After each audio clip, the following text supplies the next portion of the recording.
sigurisht që janë të domosdoshme, kur ke parasysh që Shqipëria ka qenë një vend në tranzicion. Tranzicioni, do të thot një shumatore reformash pothuajse në të gjitha fushat, sepse realitetet duke ndryshuar, bëjnë të vetën edhe çojnë në vendimmarrje. Po besoj, nëse ne duam të gjejmë një defekt të reformave në përgjithësi, përfshirë dhe ato të teritorit apo qeverisë vendore, besoj do të ishte ajo që shpeshherë ndikohen nga interesi politik i pushtetit të radhës. Nga një konjunkturë e momentit. Nga njëherë, domthonjë, nëse duam të gjejmë një defekt të përbashkët të gjitha reforma, mendoj se këtu mundet, sidomos një njeri pa anshëm do ta zbulonte këtë gjë. Kështu që nuk besoj se është automatikisht defekt, po themi, numri i reformave.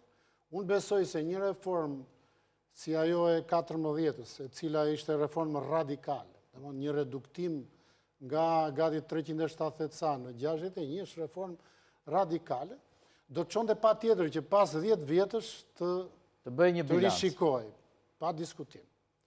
Dhe siç edhe u tha nga zonja Byli Bashi, tani që bëhet një bilanc, shikohen edhe aspektet pozitive dhe ato negative. Shqipëria është një vend i vogël, domethënë dhe ai numri i madh komunash nuk shkonte. Një coptim i pa logjikshëm. Dhe po të kemi parasysh që në këto 10 vjet kanë ikur një masë e madhe banorësh, ajo bën edhe më të pavlefshme. Mirë, kjo ka ndodhur më pas, po dhe më përpara, edhe sigurisht dhe aty ka ndikuar, po themi, interesi politik, sepse këtu dihet që çdo fshat kërkon të jetë komunë më vete, edhe çdo parti për të marrë vota do të ishte e gatshme të thoshte po, jam dakord. Kështu që sidomos kur je në opozit. Si që janë bërë të tilla pazare dhe me reformën që po diskutojmë sot. Po, sidomos kur je në opozit, je gati që ta bësh këtë gjë, edhe për çdo lagje, jo vetëm për çdo fshat. Kështu që unë mendoj që ne kemi ardhur në një moment bilanci dhe ja vlen që të rishikohen gjërat.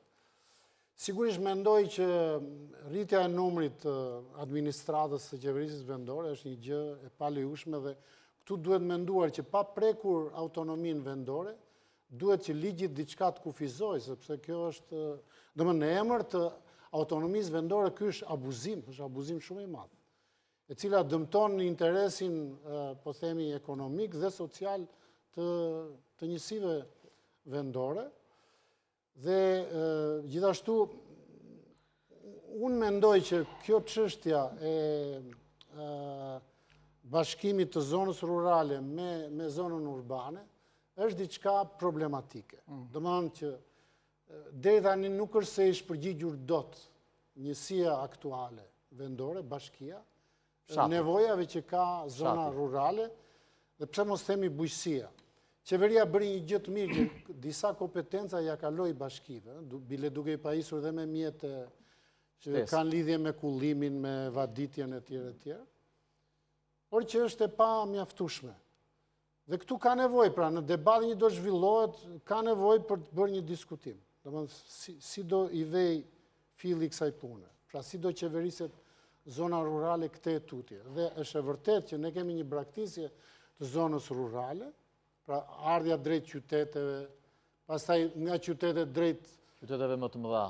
Tiranës kryesisht, po dhe qyteteve më të mëdha, pastaj ke padyshim edhe emigracionin, po ky është një fenomen që po ndodh kudo, nuk është se po ndodh vetëm në Elker, 2014 që një